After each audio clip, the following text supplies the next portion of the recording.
May mga kasinungalingang akala mo ay pansamantala lang hanggang sa maging ebidensya na sila ng buong buhay mo. Isang babae, dalawang lalaking parehong mahalaga. At kapag dumating ang sandaling hindi na ikaw ang pumipili, kundi ang katotohanan na mismo ang humahabol, doon mo mararamdaman kung gaano kabigat ang isang lihim na hindi mo inamin sa tamang oras.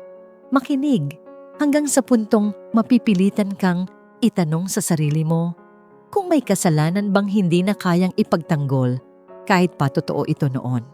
May ugong pa ng forklift sa warehouse nang magsara si Trish ng laptop niya.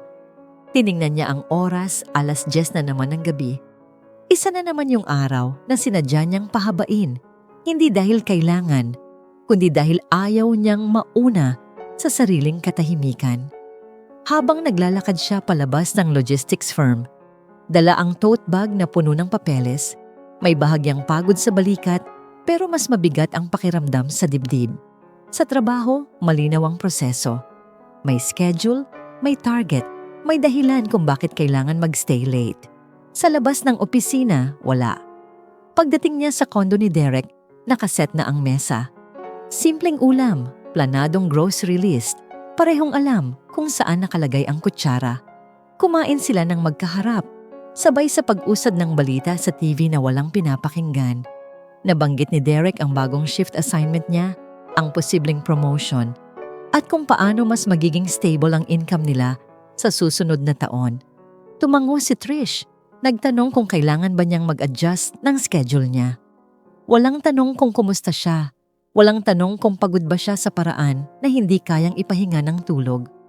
Tahimik ang hapunan, hindi dahil may away, kundi dahil sapat na raw ang katahimikan.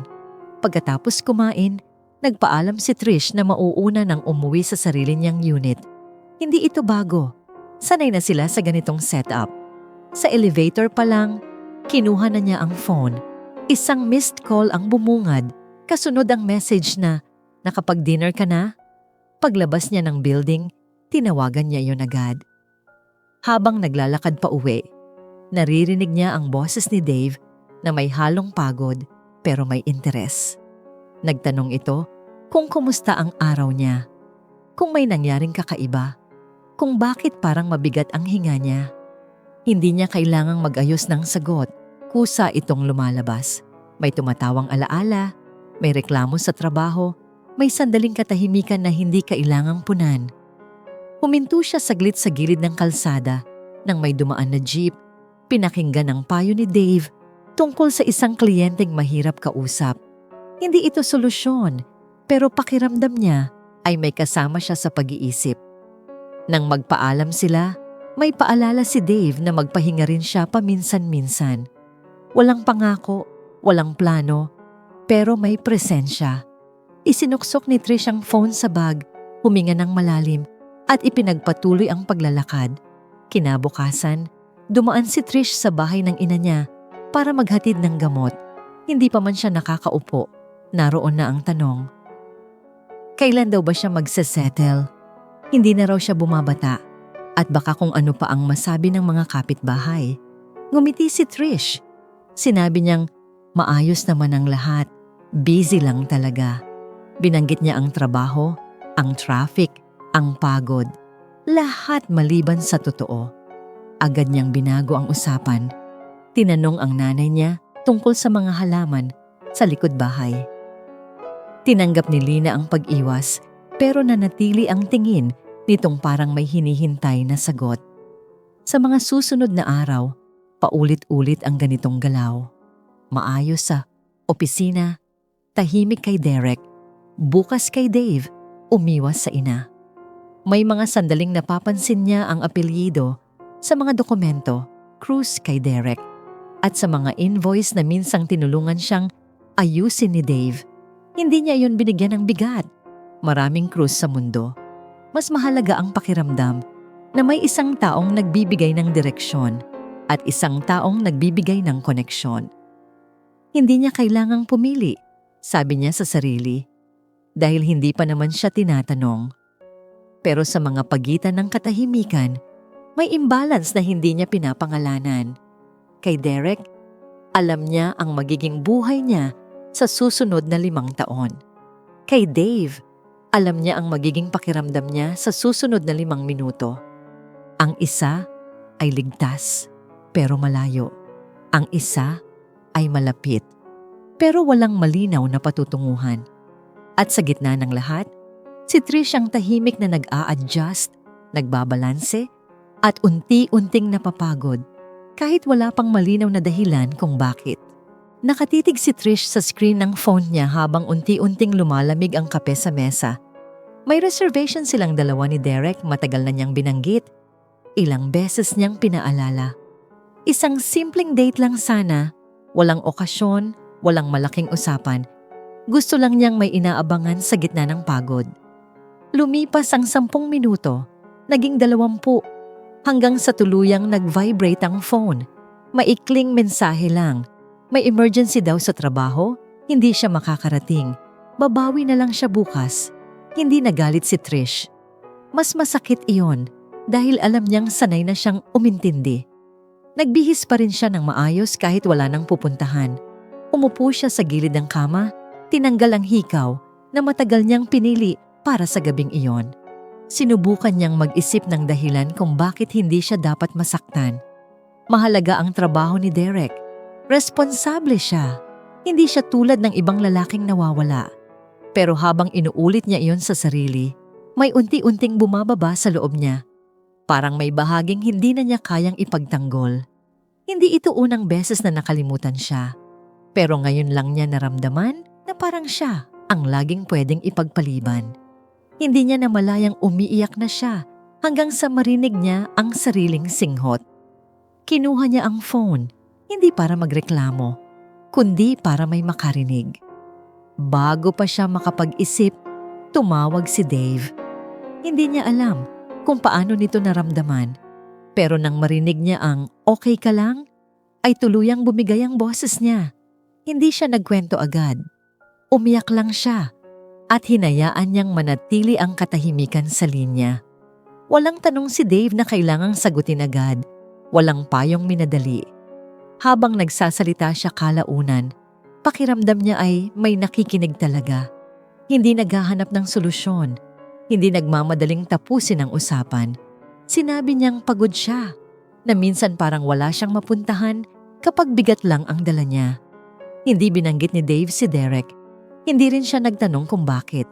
Sinabi lang nitong, hindi mo kailangang maging okay palagi. Simple, pero sapat para maramdaman ni Trish na may taong handang sumalo. Kahit hindi malinaw kung hanggang saan. Pagkatapos ng tawag, nakahiga si Trish sa dilim, may bahagyang ginhawa pero may kasamang kurot. Alam niyang may mali sa pakiramdam na yon. May bahagi sa kanyang nakakaramdam ng relief dahil hindi siya nag-iisa at may bahagi ring nakokonsensya dahil hindi dapat dito niya hinahanap ang pahinga. Parang may nawawala kay Derek. Hindi galit, hindi sigawan, kundi presensya sa mga sandaling kailangan niya. At habang may nadadagdag kay Dave, may nababawas sa kung ano ang dapat malinaw. Kinabukasan, dumaan siya ulit sa bahay ng ina niya. Hindi niya sinasadya, pero mas madalang na siyang umuwi roon. Napansin yon ni Lina.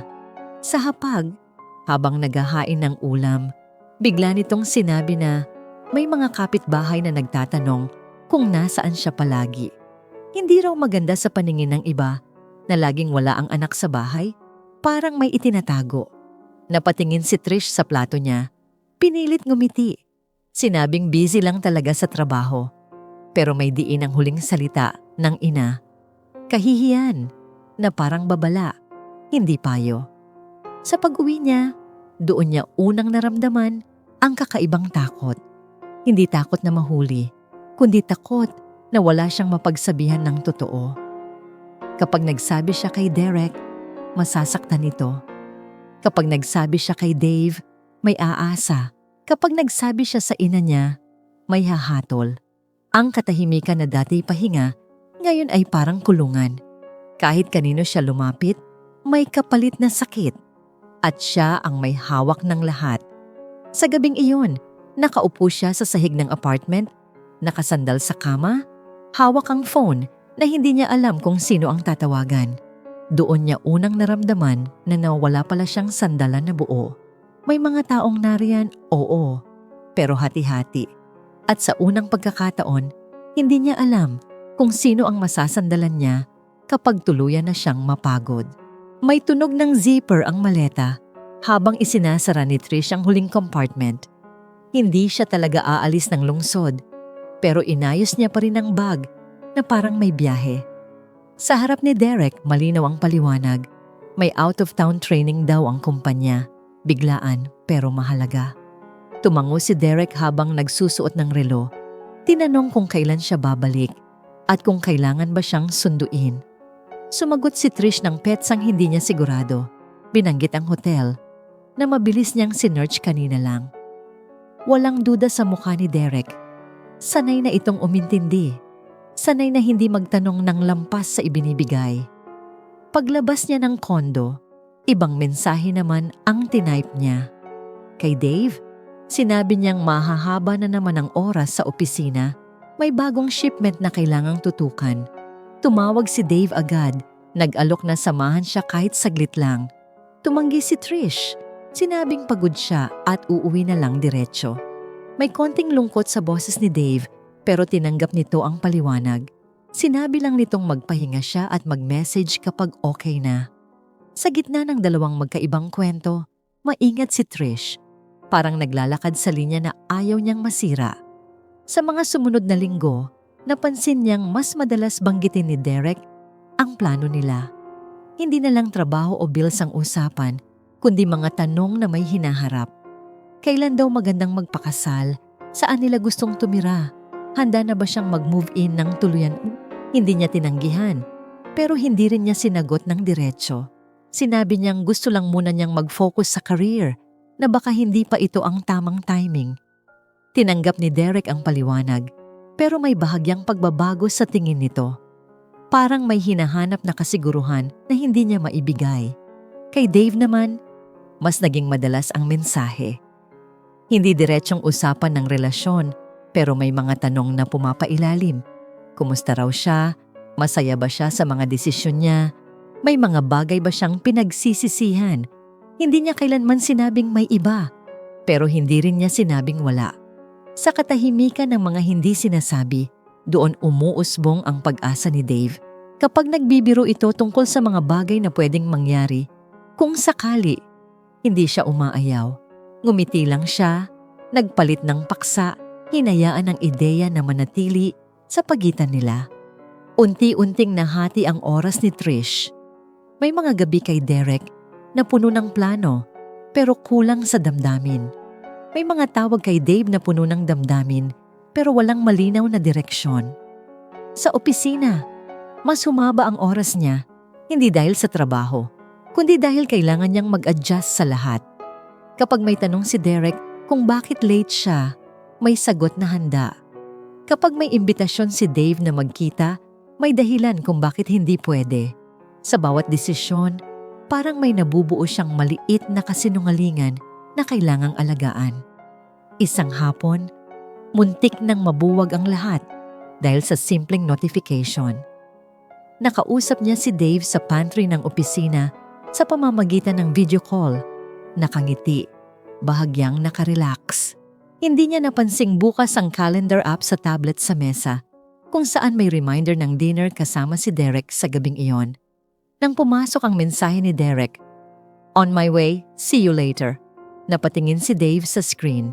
Saglit na katahimikan ang sumunod. Mabilis na in-off ni Trish ang camera, nagkunwaring may tumawag sa kanya. Tumibok ang dibdib niya ng mabilis, pero nailusot. Wala pang tanong, wala pang hinala. Sa ngayon, pag-uwi niya, napaupo siya sa gilid ng kama, hawak ang phone na parang may kasalanan. Hindi pa siya nahuhuli, pero ramdam niya na ang bigat ng mga kasinungalingang kailangang panindigan. Hindi na ito simpleng pag-iwas, may mga desisyong naaapektuhan na. Ang pag-uurong niya sa kasal, ang pagpayag niyang umasa ang isang tao, ang pagod na hindi na nawawala.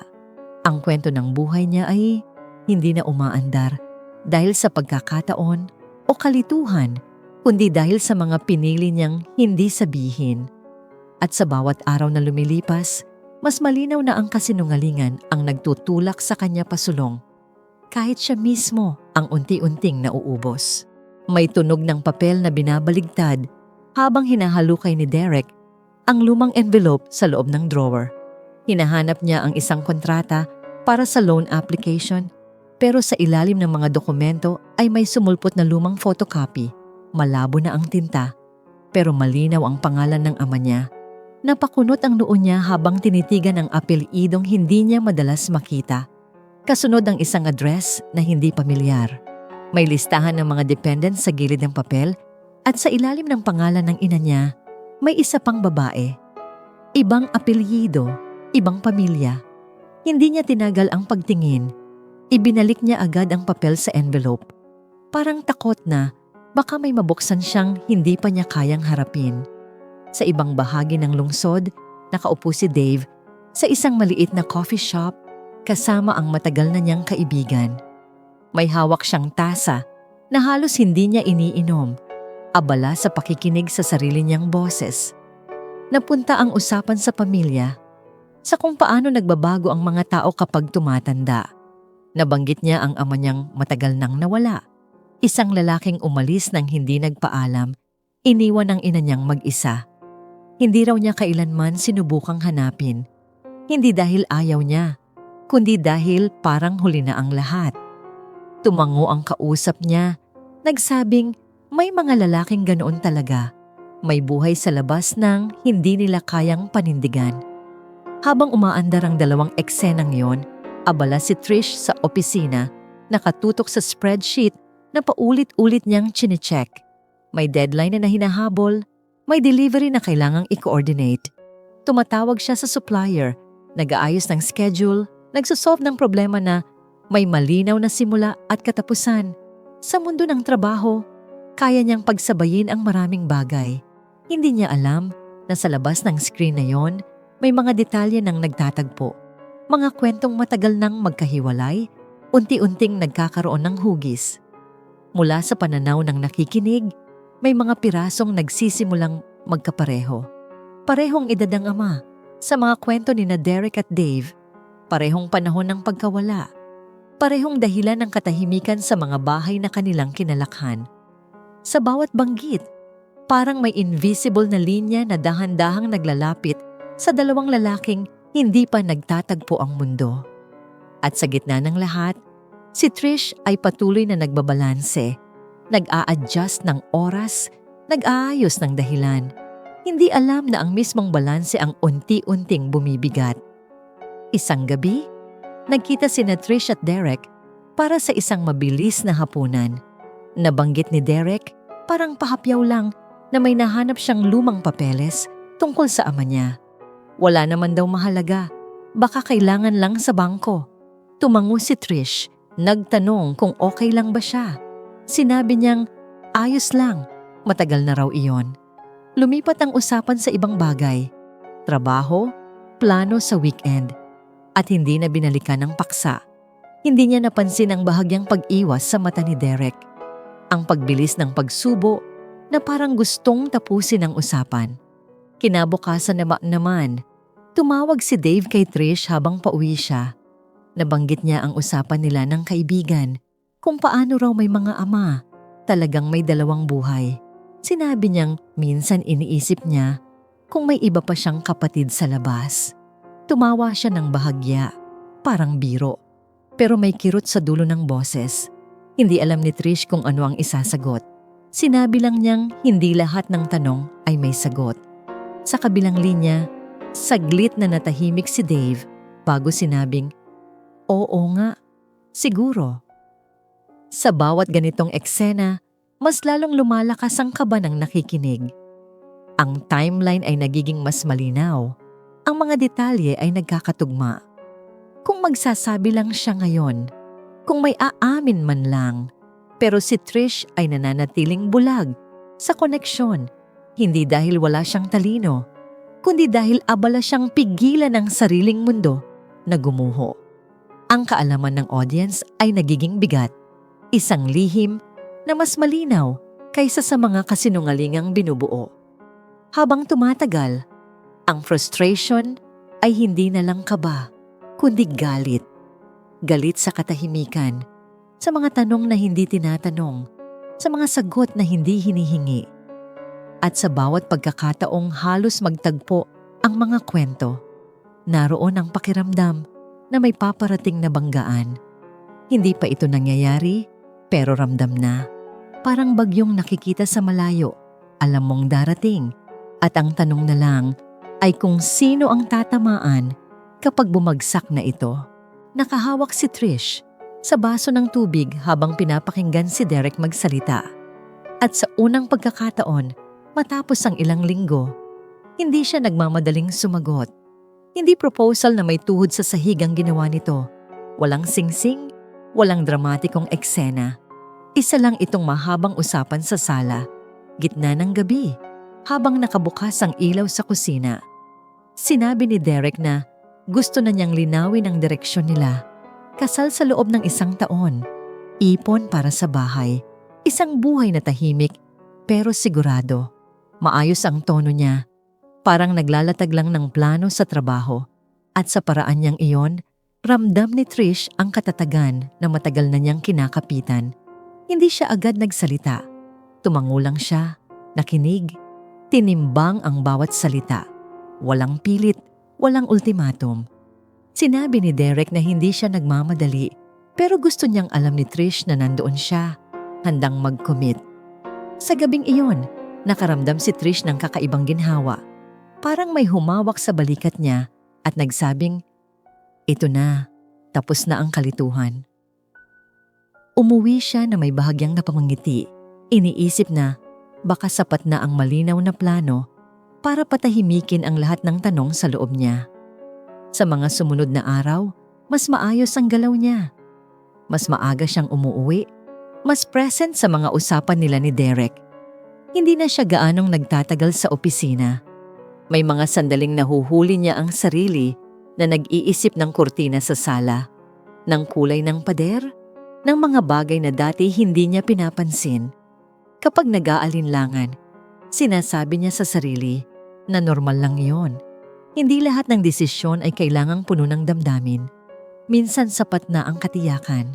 Samantala, si Dave ay tila kusang umatras ng kalahating hakbang nang mapansin niyang mas bihira ang mensahe ni Trish.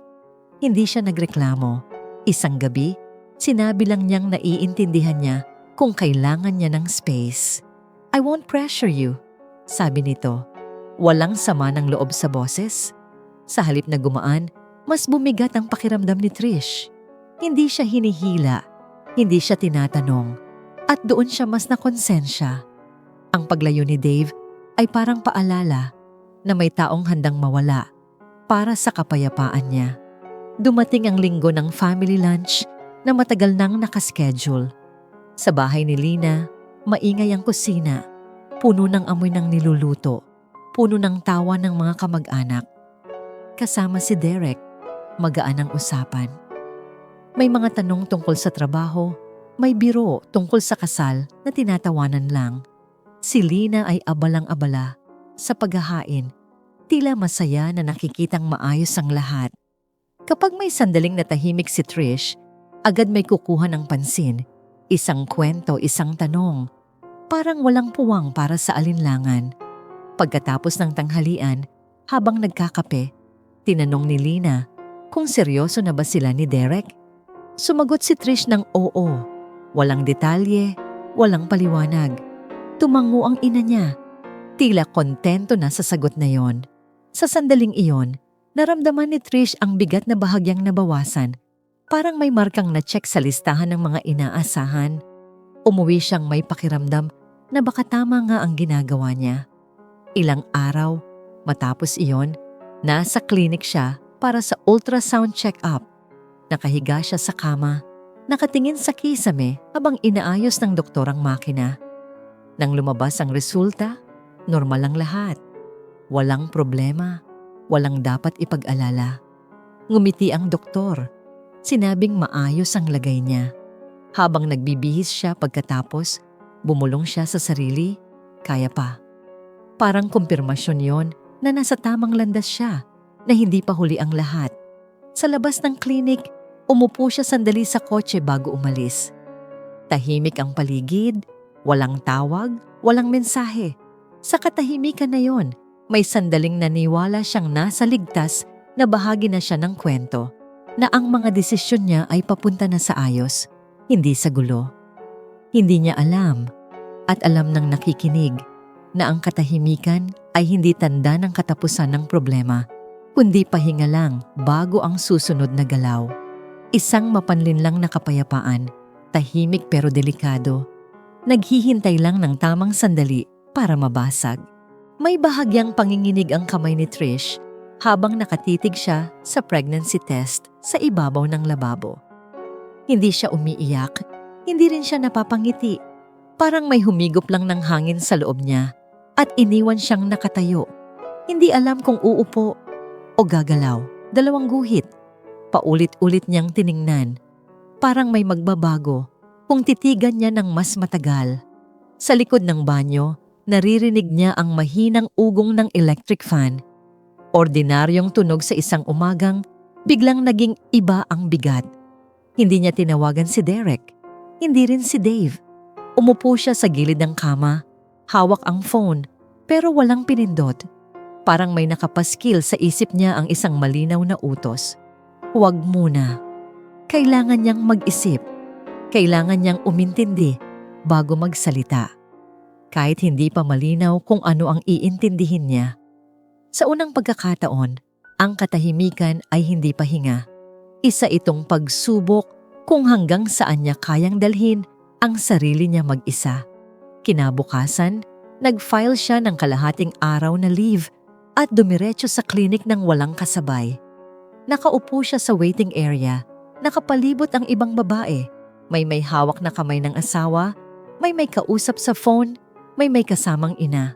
Siya lang ang mag-isa. Nang tawagin ang pangalan niya, tumayo siya ng diretso. Parang sanay na sanay.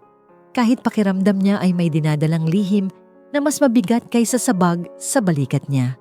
Sinagot niya ang mga tanong ng nurse ng maayos. Walang emosyon, parang checklist lang. Pagkatapos ng check-up, lumabas siyang may hawak na papel na hindi niya agad binuksan. Umupo siya sa kotse at doon niya sinimulang i-compute ang mga petsa. Binilang niya ang mga linggo, ang mga gabi, ang mga araw na magkasama sila ni Derek. Ang mga sandaling kay Dave siya humingi ng pahinga. Paulit-ulit niyang inikot ang timeline, umaasang may lalabas na malinaw na sagot. Pero sa bawat bilang, pareho ang bumabalik, parehong posible, parehong hindi niya maalis sa isip. At sa bawat pagtatangka niyang humanap ng katiyakan, mas lalong sumisikip ang dibdib niya. Sa mga sumunod na araw, naging mas maingat siya. Mas kaunti ang sagot sa messages, mas kontrolado ang kilos. Kay Derek, sinabi niyang pagod lang siya, may inaasikaso sa trabaho. Kay Dave, sinabi niyang kailangan niyang mag-focus muna sa sarili. Walang kasinungalingan na diretsong sinabi, pero wala ring katotohanang inamin. Parang naglalakad siya sa manipis na yelo. Alam niyang pwedeng mabasag anumang oras, pero umaasa siyang may ilang hakbang pa bago mangyari iyon. Nagpasya siyang magpa-check up ulit, mas detalyado, mas tahimik. Ayaw niyang may makakita, ayaw niyang may makaalam. Ayaw niyang may magtanong kung bakit siya mag-isa. Sa isip niya, may isang bagay lang na malinaw. Kailangan niyang malaman ang totoo, kahit hindi pa ngayon. Kaya doon pumasok ang desisyon, magpa-paternity test sa tamang panahon, sa paraang kaya niyang kontrolin. Alam niyang hindi iyon simpleng medical procedure. Alam niyang may mabubuksan itong pinto na hindi na niya maisasara. Pero mas delikado ang manatiling bulag. Isang gabi, nakaupo siya sa sofa, nakapatay ang ilaw. Tanging ilaw mula sa bintana ang pumapasok. Inilapag niya ang mga papeles sa mesa. Ultrasound, resibo, appointment slip. Parang ebidensya ng isang desisyong hindi pa niya sinasabi kahit kanino. Hinawakan niya ang tiyan niya ng marahan, hindi pa halata. pero ramdam na niya ang bigat ng responsibilidad. Hindi ito drama, hindi ito eksena. Isa lang itong tahimik na sandali ng pag-amin sa sarili na may nangyari na at hindi na iyon mabubura. Doon niya unang naramdaman na wala nang atrasan. Kahit anong gawin niya, may isang katotohanang mananatili. May batang darating at dala nito ang lahat ng kasinungalingan na pinili niyang itikom. Ang oras ay hindi na pwedeng ibalik. Ang mga salita ay hindi na pwedeng bawiin. Ang buhay niya, na dati hati-hati lang ang direksyon, ay biglang nakalak sa isang mas mabigat na landas. At kahit wala pa siyang sinasabihan, alam na niya. Ang susunod na kabanata ay hindi na tungkol sa pagpili kung sino ang sasaktan, kundi kung paano haharapin ang katotohanang hindi na niya kayang takasan. Tumigil ang boses ni Dr. Reyes sa gitna ng paliwanag. Parang sinusukat muna kung handa si Trish sa susunod na sasabihin. Nakaupo si Trish sa harap ng mesa, tuwid ang likod. Parehong kamay nakapatong sa tuhod, pilit pinipigilan ng panginginig. May mga papel na nakalatag sa pagitan nila, mga resulta graph at terminong medikal na ilang beses na niyang binasa, pero ngayon lang talaga naramdaman ang bigat.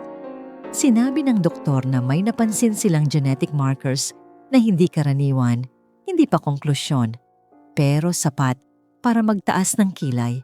Hindi raw ito simpleng kaso ng pagpili kung sino ang ama.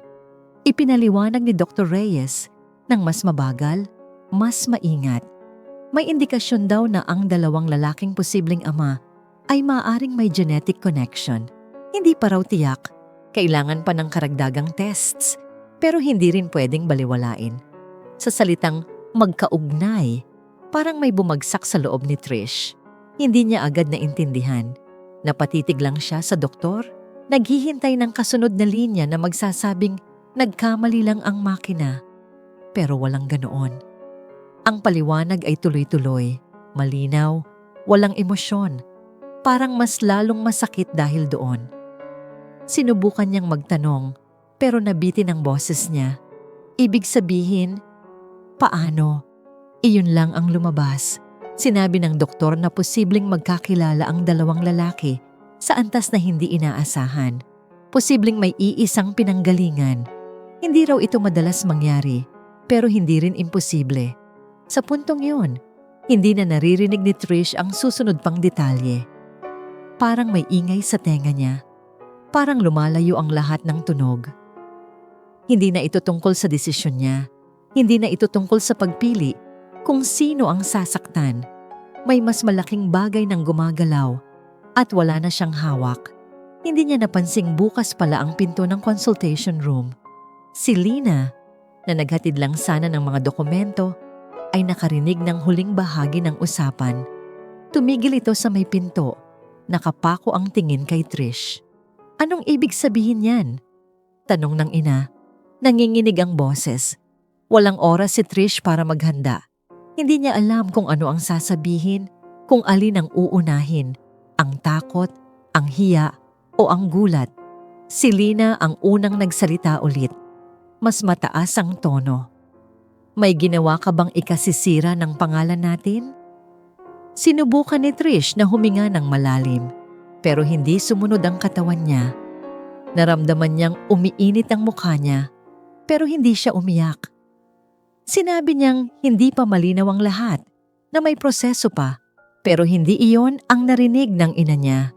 Ang narinig nito ay posibilidad ng kahihiyan, ng tsismis, ng tanong na hindi nila kayang sagutin sa barangay o sa simbahan. Ano na lang ang sasabihin ng mga tao? Iyon ang paulit-ulit na tanong. Hindi kung kumusta siya, hindi kung kaya pa niya. Tumayo si Trish bago pa tuluyang lumala ang eksena. Humingi siya ng paumanhin kay Dr. Reyes, kinuha ang medical folder at naglakad palabas ng hindi lumilingon. Sa hallway ng klinik, pakiramdam niya ay masikip ang hangin. May mga taong dumadaan, may mga batang umiiyak, may mga buntis na may kasamang asawa. Siya lang ang mag-isa, May hawak na folder na parang mabigat na ebidensya ng lahat ng hindi niya sinabi sa tamang oras. Sa pag-uwi niya, hindi siya nagpatugtog ng radyo. Tahimik ang loob ng kotse, maliban sa tunog ng signal light at ng sariling paghinga niya. Ilang beses niyang sinubukang ayusin ang mga nangyari sa isip niya. Ang mga petsa, ang mga pangalan, ang mga pagkakataong sana ay nagsabi siya ng totoo. Pero wala ng linya ang mga iyon. Parang pinaghalo-halo na ang lahat. At kahit anong ayos niya, babalik at babalik sa parehong tanong. Paano nangyari ito? Pagdating sa apartment, inilapag niya ang bag at umupo sa sahig. Sandaling nakasandal sa pinto. Binuksan niya ang folder at tiningnan ang mga papel na parang may sagot na nakatago roon. Pero wala. Ang meron lang ay mga terminong medical at mga posibleng senaryo na mas mabigat kaysa sa alinmang desisyon na ginawa niya noon. Sa puntong yon, malinaw sa kanya na wala na siyang kontrol.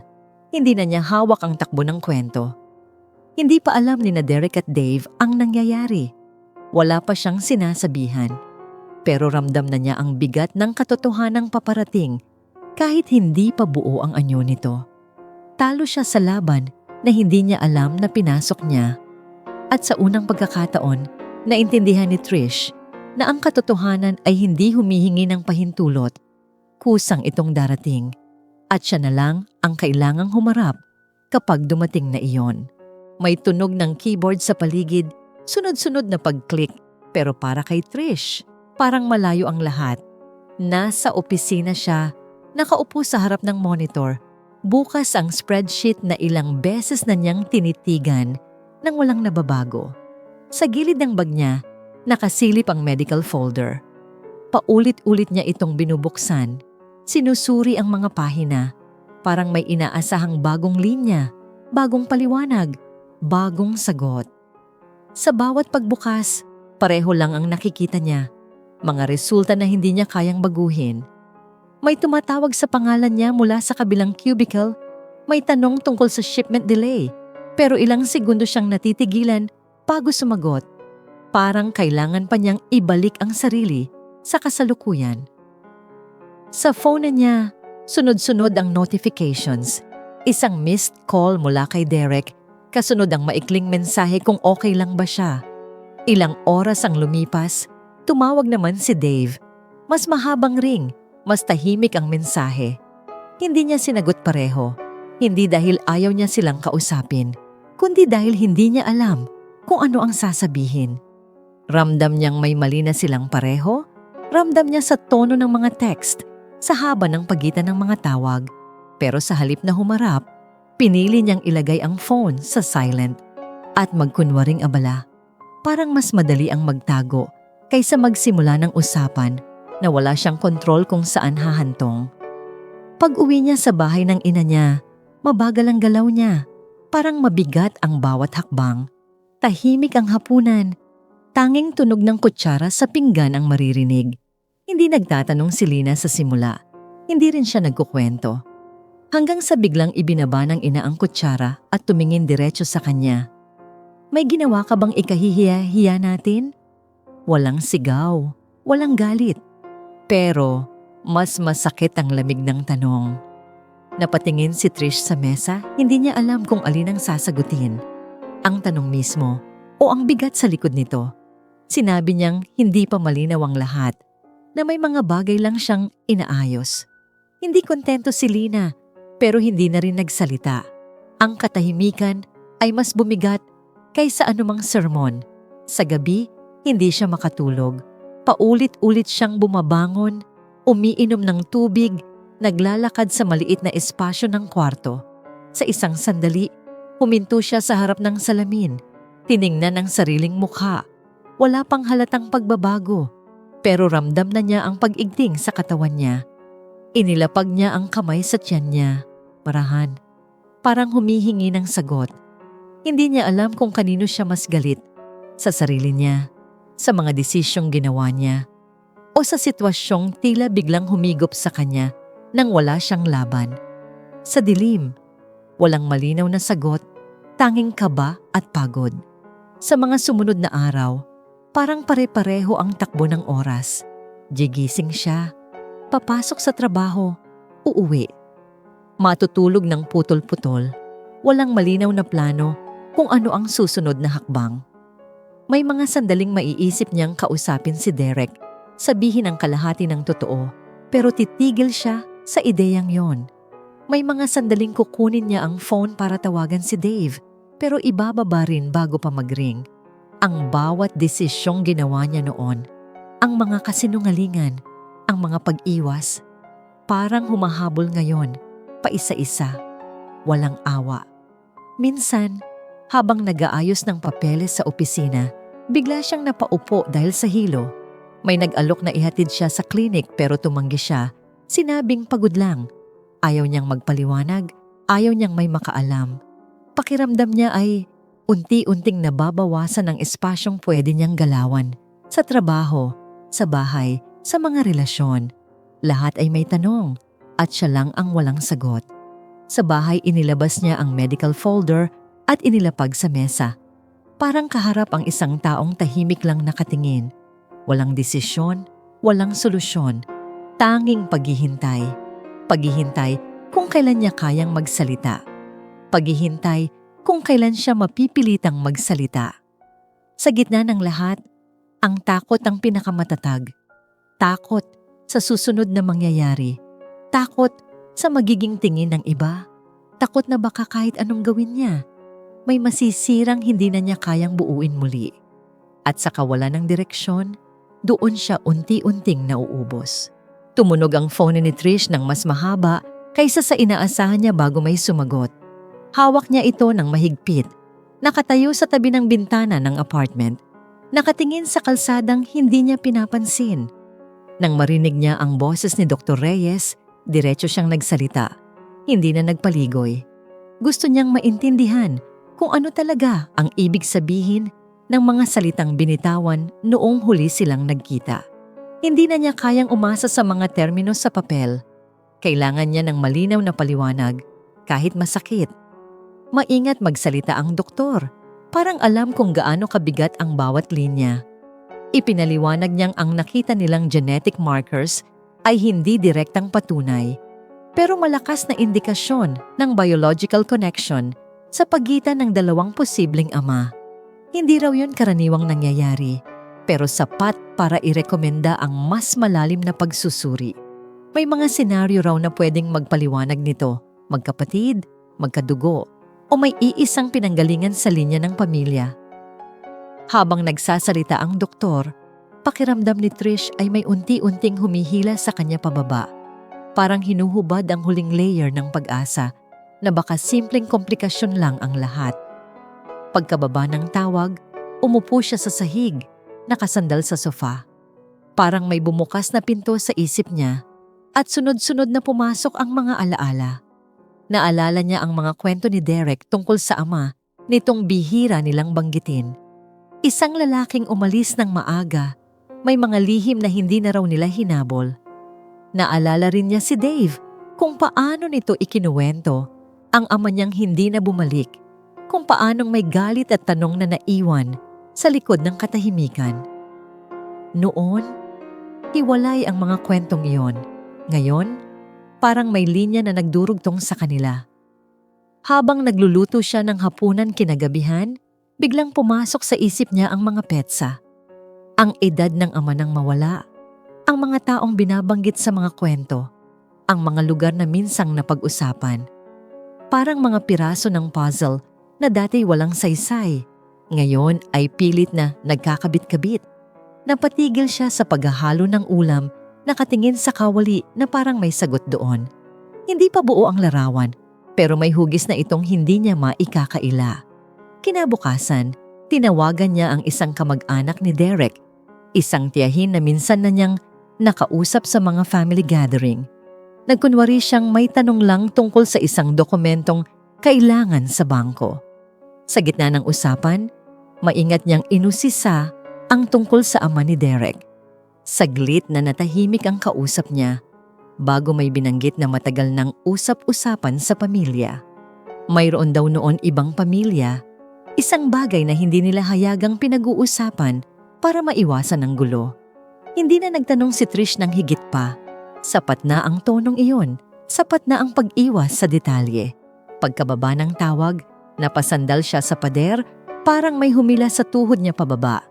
Hindi pa rin ito kumpirmasyon, pero hindi na rin simpleng hinala. Parang may humahabi ng kwento sa likod ng lahat ng ginawa niya. Isang kwentong matagal nang nagsimula bago pa siya pumasok sa buhay ni Derek at Dave. Ang mga desisyong akala niya ay personal, ngayon ay tila konektado sa mga kasalanan at lihim ng mga taong hindi niya kilala. Sa mga sandaling iyon, ang nakikinig ay parang ibinabalik sa umpisa. Ang parehong apelido na binaliwala, ang magkahawig na kwento ng pagkawala, ang mga tanong na hindi tinanong dahil abala sa mas maliliit na problema. Ngayon, malinaw na ang mga senyales na dati palampasin lang. Hindi pa sinasabi ng istorya ang buong katotohanan, pero sapat na ang mga piraso para hindi na umatras. Kinagabihan, binuksan ni Trish ang mga lumang mensahe sa phone cam niya. May mga linyang dati walang bigat, mga biro tungkol sa pamilya, mga reklamo tungkol sa ama. Ngayon, bawat salita ay may bagong kahulugan. Parang binabasa niya muli ang sariling buhay, pero may ibang lente. Hindi siya umiiyak. Mas nangingibabaw ang pakiramdam na parang hinahabol siya ng isang katotohanang matagal nang naghihintay. Hindi pa buo ang larawan at alam niyang may mga bagay pang lalabas. Pero sa puntong yun, hindi na niya kayang magkunwaring wala siyang nakikita. Ang mga piraso ay naroon na, nag-aabang lang na buuin. At habang unti-unting nagkakabit ang mga yon, mas malinaw ang isang bagay. Anumang susunod na mangyari, hindi na niya ito kayang pigilan. Ang katotohanan ay hindi na bulong. Isa na itong boses na papalakas ng papalakas. Handang basagin ang katahimikang pilit niyang iningatan. May mabigat na hakbang si Trish papasok sa cafe kung saan naghihintay si Derek. Hindi ito ang paborito nilang lugar. Pinili niya ito dahil tahimik, dahil walang alaala, dahil pwedeng umalis agad kung kailangan. Nakita niya si Derek na nakaupo sa sulok, may hawak na tasa ng kape. Seryoso ang muka. Tumayo ito nang makita siya. Ngumiti sandali, pero hindi umabot sa mata. Umupo si Trish sa tapat niya. Inilapag ang bag. At bago pa siya makapag-isip ng maayos na simula, nagsalita na siya. Diretso ang tanong niya, pero may panginginig ang boses. Kumusta raw ba ang pakiramdam ni Derek nitong mga nakaraang linggo? May napapansin ba siyang kakaiba? Sumagot si Derek ng maingat. Sinabing may mga bagay lang na parang nagbago. Mas tahimik siya, mas madalas umiwas. Tinangka ni Trish na ipaliwanag iyon bilang stress sa trabaho, pero halata ang pag-iwas sa mga mata niya. Nang tanungin siya ni Derek kung may itinatago ba siya, saglit siyang natahimik. Umiling siya, pero hindi iyon matibay na sagot. Parang tanong din sa sarili niya. Hindi siya umamin. Hindi rin siya nagsinungaling ng buo. Sa halip nagtanong siya tungkol sa kalusugan, tungkol sa pamilya, parang nag-iikot sa gilid ng usapan. Napansin ni Derek iyon. Huminga ito nang malalim, sinabing kung may problema, mas gugustuhin niyang marinig yun ngayon kaysa sa huli. Tumango si Trish, nangakong magsasabi kapag handa na. Ang pangakong yon ay parang utang, hindi malinaw kung kailan mababayaran, pero ramdam na ang bigat. Paglabas niya ng cafe, halos diretso siyang tumawag kay Dave. Hindi niya kayang ipagpaliban ang pangalawang usapan. Mas mabigat iyon sa loob niya. Nagkita sila sa isang maliit na park malapit sa opisina ni Dave, lugar na dati puno ng kwentuhan at tawanan. Ngayon, tahimik ang simula. Si Dave ang unang nagsalita. Hindi na nagpaligoy. Tinanong niya kung may mali, kung bakit parang lumalayo siya. Hindi naghanda si Trish ng maayos na sagot, kaya ang lumabas ay totoo, pero putol-putol. Mas emosyonal ang reaksyon ni Dave. Naramdaman niya iyon sa tono, sa bilis ng tanong. Bakit ngayon lang? Bakit parang may dingding sa pagitan nila? Sinabi ni Trish na may pinagdadaanan lang siya, na kailangan niyang ayusin ang ilang bagay. Hindi iyon sapat para kay Dave. May tanong ito na hindi niya masagot. May pag-asang hindi niya kayang patayin. Sa gitna ng usapan, ilang beses siyang muntik magsabi ng higit pa. Pero pinigil niya ang sarili sa takot na tuluyang masira ang lahat. Doon niya unang binanggit ang ideya ng mas malalim na testing. Hindi niya sinabi kung bakit. Hindi niya binigyan ng buong konteksto. Sinabi lang niyang para sa kapayapaan ng isip, para malinaw ang mga bagay. Nagulat si Dave, pero hindi siya umatras. Nagtanong ito kung may dapat ba siyang ipag-alala. Sumagot si Trish nang hindi tiyak na, hindi ko pa alam. Hindi iyon kasinungalingan, pero hindi rin buong katotohanan. Sa mga sumunod na araw, bumalik siya kay Derek para banggitin din ang parehong ideya. Mas maingat ang tono, mas formal. Ipinaliwanag niyang may ilang bagay lang na gusto niyang masigurado para sa hinaharap nila. Nagtaas ng kilay si Derek pero hindi siya tumanggi. Sinabi nitong kung makakatulong yon sa katahimikan ni Trish, gagawin niya. Sa likod ng mahinahong sagot, ramdam ang tensyon. Isang tanong na hindi tinatanong, isang hinalang hindi binibigkas. Habang inaayos niya ang mga appointment at papeles, ramdam ni Trish ang bigat ng bawat hakbang. Wala siyang tapang na parang bayani. Walang eksenang puno ng determinasyon. Ang meron lang ay obligasyon. Sa sarili, sa batang dinadala niya, sa mga taong nasangkot niya. Sa bawat tawag, sa bawat email, parang may hinihila sa dibdib niya pababa. Hindi ito pagkilos mula sa pag-asa, kundi mula sa kawalan ng pagpipilian. Sa huli, mag-isa siyang umupo sa sala, nakatingin sa kalendaryong may mga markang hindi niya gustong basahin. 2 lalaki, 2 mundo, isang desisyong hindi pa sinasabi ng buo. Hindi pa niya alam kung ano ang lalabas sa mga susunod na araw.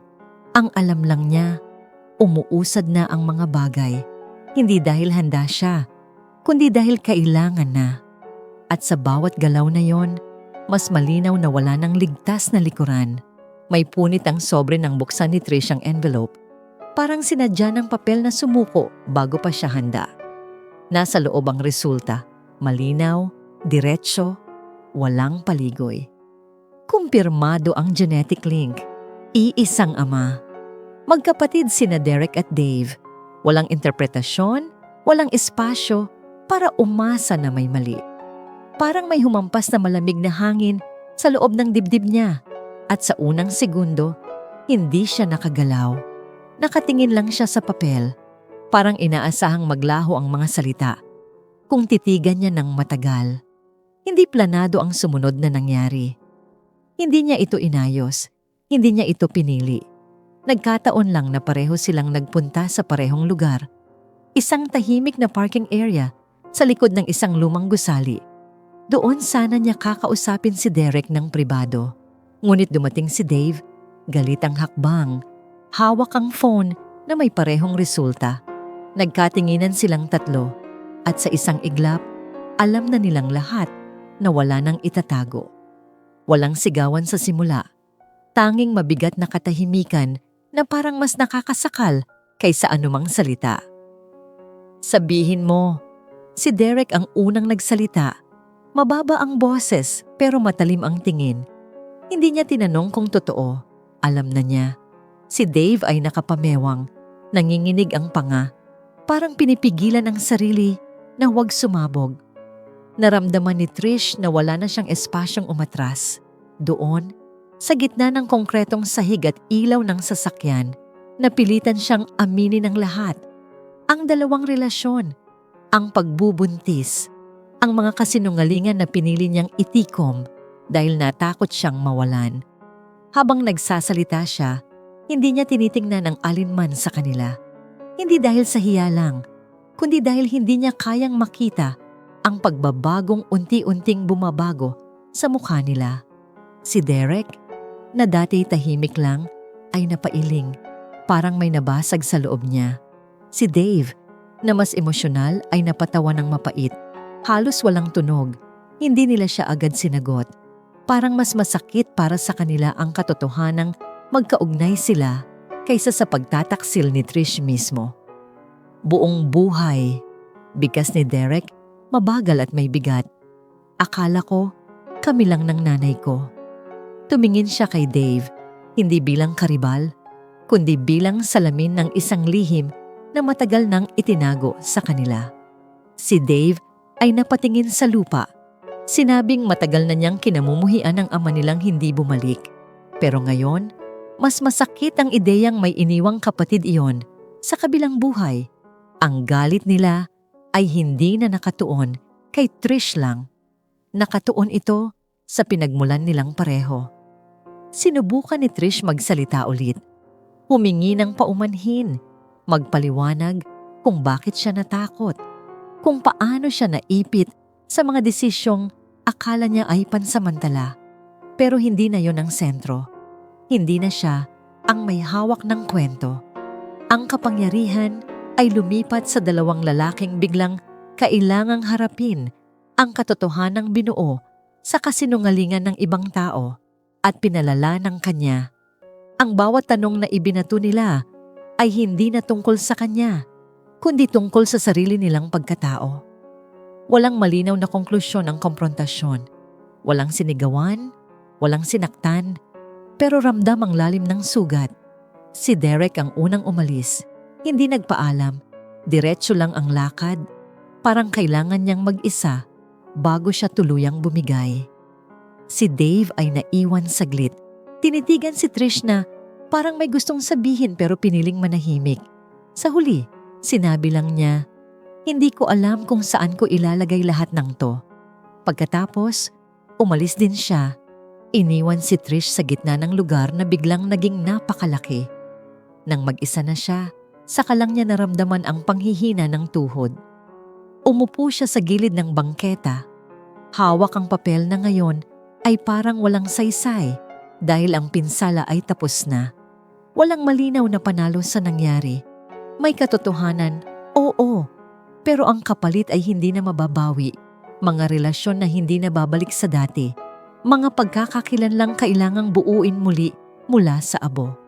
Sa puntong iyon, alam ni Trish na kahit sabihin pa niyang handa siyang akuin ang lahat, may mga bagay na hindi na niya kayang ayusin. Ang ikalawang putok ng kwento ay hindi nagbigay ng ginhawa. Nagbigay lamang ito ng isang mas malalim na sugat na kailangang harapin ng lahat.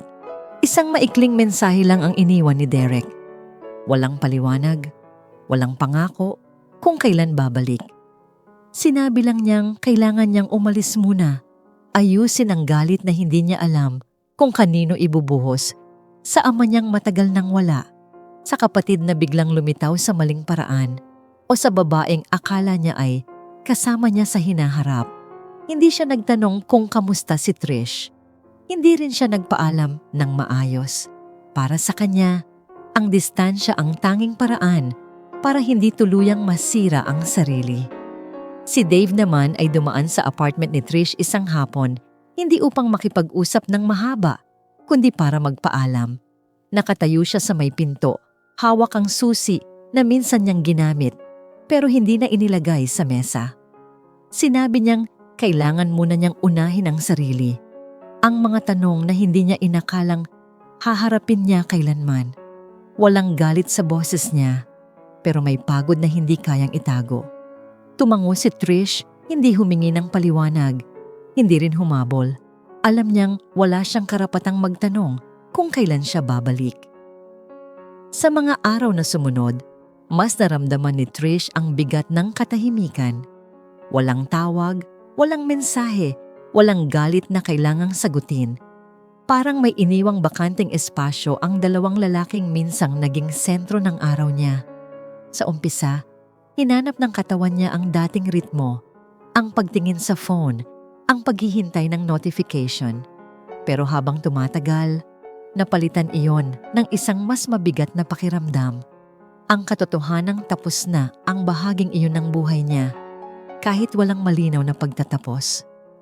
Sa bahay ng ina niya, mas naging tahimik ang gabi. May mga kapitbahay na nagtatanong, may mga tingin na mas tumatagal kaysa dati. Hindi man diretsyong sinasabi, ramdam ni Lina ang pag-usbong ng tsismis.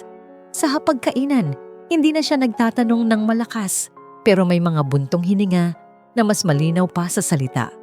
Minsan, binanggit niya kung gaano kahirap ipagtanggol ang isang anak kapag hindi niya alam ang buong kwento. Hindi sumagot si Trish, hindi dahil wala siyang sasabihin, kundi dahil alam niyang wala nang maibabalik sa dati. Isang umaga, habang nag-aayos siya ng mga papeles para sa susunod na check-up, huminto siya saglit at tiningnan ang sarili sa salamin. May pagbabago na, hindi pa halata sa iba, pero ramdam niya sa bawat kilos. Doon niya ginawa ang desisyon na matagal na niyang iniiwasan. Itutuloy niya ang pagbubuntis mag-isa, hindi dahil sa tapang, hindi dahil sa paniniwalang kaya niya ang lahat, kundi dahil iyon na lang ang natitirang opsyon na hindi niya kayang talikuran. Ang bata ay nandyan na, at anuman ang iniwan ng nakaraan, iyon ang kailangan niyang harapin ngayon. Walang anunsyo, walang dramatic na pag-amin. Inayos lang niya ang schedule niya, nagtanong tungkol sa mga benepisyo sa trabaho, nag-ipon ng mga kailangang dokumento. Sa bawat praktikal na hakbang, parang tinatanggap niya ang isang realidad na hindi niya pinili, pero hindi na niya rin kayang itanggi. Minsan, sa gitna ng araw, may dumarating na lungkot. Isang alaala ng mga planong hindi na matutuloy. Ngunit hindi na yon sumasabog. Dumarating lang ito, nananatili sandali, at saka umaalis. Walang closure ang naiwan sa pagitan nila ni Derek at Dave. Walang huling usapan na naglinaw ng lahat. Walang pangakong magkikita pa. Puro bitin, puro pagitan. At sa kawalan ng malinaw na wakas, natutunan ni Trish na ang ilang kwento ay hindi talaga binibigyan ng konklusyon. May mga relasyon na hindi sinasara ng maayos, kundi basta na lang humihinto dahil may mas mabigat na katotohanang dumaan. Habang nagpapatuloy ang buhay, hindi ito gumaan, hindi nawala ang bigat, hindi rin ito napalitan ng pag-asa. Ngunit naging mas malinaw ito, mas alam na niya kung saan nagmumula ang sakit, kung anong mga desisyon ang may kapalit. Sa tahimik na umaga at sa mahahabang gabi, dala niya ang bigat na yon. Hindi bilang parusa, kundi bilang bahagi ng buhay na hindi na niya kayang itabi. At sa pagtanggap na yon, kahit walang ginhawa, may anyo ng katotohanang mas mahirap takasan, pero mas tapat kaysa sa lahat ng nauna. May tunog ng makina sa klinik na parang pamilyar na ngayon kay Trish. Hindi na siya nagulat. Hindi na rin siya kinabahan, tulad ng dati. Nakaupo siya sa upuang malapit sa pader, mag-isa, hawak ang bag na mas magaan na kaysa sa mga unang buwan. Parang natutunan na rin nitong mag-adjust sa katahimikan. Tinawag ang pangalan niya at tumayo siya agad. Walang lingon-lingon, walang pag-aalinlangan. Sa bawat hakbang papasok ng examination room, malinaw sa kanya na iba na siya kaysa noong unang beses siyang pumasok doon. Habang inaayos ng technician ng makina, tumunog ang phone niya sa bulsa. Isang notification lang, sapat na para makita niya ang pangalan kahit hindi niya basahin ang laman. Kay Derek. Hindi niya binuksan. Ilang sandali pa, may missed call. Ibang pangalan naman. Kay Dave. Hindi rin niya sinagot. Hindi dahil galit siya. Hindi rin dahil umaasa pa. Parang may natural na distansyang nabuo. Isang pagitan na hindi na kailangang punan ng paliwanag. Inilapag niya ang phone sa tabi. Nakatuon muli sa kisame. Lumabas sa screen ang hugis na matagal na niyang tinitingnan. Ngayon, mas malinaw na mas buo. Nakatingin siya roon ng tahimik, walang luha, walang ngiti. Hindi niya hinanap ang damdaming inaasahan ng iba. Walang biglang tapang, walang pagyakap sa sarili. May presensya lang. Parang isang sandaling kinikilala niya ang isang bagay na matagal nang naroon. Hinihintay lang niyang huminto siya sa pag-iwas. Nang matapos ang check-up, nagpasalamat siya sa technician, kinuha ang mga papel, at lumabas na parang karaniwang araw lang. Pag-uwi niya, nadatnan niya si Lina sa sala, nag-aayos ng mga lumang gamit. Hindi sila agad nag-usap. Ilang minuto silang magkasama sa iisang espasyo na parang sanay na sa ganitong katahimikan. Nang maupo si Trish sa tabi niya, saka nagsalita ang ina, hindi nakatingin. Handa ka na ba sa magiging tingin nila sa'yo? Walang diin, walang babala. Isang tanong lang na parang hindi naghahanap ng sagot, kundi pagtanggap. Tumigil ang kamay ni Trish sa pag-aayos ng bag. Hindi siya sumagot. Hindi dahil wala siyang isasagot, kundi dahil alam niyang anumang sabihin niya ay hindi magbabago sa realidad. Kinagabihan, umuwi siyang mag-isa sa apartment. Inilapag niya ang mga gamit, binuksan ang ilaw sa sala at naupo sa sofa. Tahimik ang paligid pero hindi na yon nakakatakot. Kinuha niya ang phone, binasa ang mensahe ni Derek. Maikli, magalang. Nagtatanong lang kung okay siya. Binasa rin niya ang notification ng missed call ni Dave. Walang kasunod na mensahe. Inilapag niya ulit ang phone nang hindi sumasagot. Hindi ito pagtanggi. Hindi rin ito pagputol. Isa lang itong pagpiling huwag magpaliwanag ng desisyong matagal na niyang ginagawa sa loob ng sarili niya. Sa mga sumunod na araw, nagpatuloy ang routine niya. Trabaho, pahinga, check up mga praktikal na bagay na kailangang tapusin. May mga sandaling napapaisip siya kung ano ang magiging itsura ng buhay kung nagsabi siya ng mas maaga, kung pumili siya agad, kung hindi siya natakot. Pero ang mga tanong na yon ay hindi na bumibigat tulad ng dati. Dumadaan lang sila, parang mga ulap na hindi na niya kailangang sundan ng tingin. Isang umaga, habang naglalakad siya papasok ng opisina, napansin niyang hindi na siya nagmamadali. Hindi dahil wala siyang responsibilidad, kundi dahil alam na niya kung saan siya patutungo. Kahit hindi malinaw ang lahat ng detalye. Ang mga mata ng ibang tao, ang tsismis, ang hinala, ang opinyon, alam niyang darating iyon at darating pa rin kahit ano ang gawin niya. Ang tanong ay hindi na kung paano niya iiwasan, kundi kung paano niya dadalhin. Sa huli, hindi humingi ng kapatawaran si Trish at hindi rin siya pinarusahan ng kwento. Walang eksenang nagbigay linaw kung tama ba o mali ang lahat ng ginawa niya. Ang naiwan ay isang tanong na hindi niya sinagot ng malakas, pero araw-araw niyang dala. Kung sapat ba ang pag-amin kapag huli na ang lahat? Kung may saysay pa bang magsabi ng totoo kapag tapos na ang pinsala? Hindi sinagot ng buhay ang tanong na yon para sa kanya. At marahil, iyon ang totoo niyang kinaharap, na may mga desisyong hindi nilulutas, may mga kwentong hindi nagsasara ng maayos, may mga bagay na hindi nagiging aral, kundi nagiging bahagi na lang ng kung sino ka ngayon. Sa katahimikan ng bagong umaga, dala ni Trish ang lahat ng yon, hindi bilang sagot, kundi bilang katotohanang hindi na niya kailangang takasan. At dito nagtatapos ang ating kwento. Pero hindi dito nagtatapos ang mga kwentong may kurot sa puso. Kung nakarelate ka, nasaktan o natauhan, i-like mo na ito, i-share sa mga kaibigan, at mag-comment ng inyong opinyon. Gusto naming marinig ang saloobin mo. At huwag kalimutang mag-subscribe para sa mas marami pang kwento ng pagmamahalan, pighati at pag-asa. Dito lang sa Minsan sa Isang Pag-ibig, Pinoy Love Stories.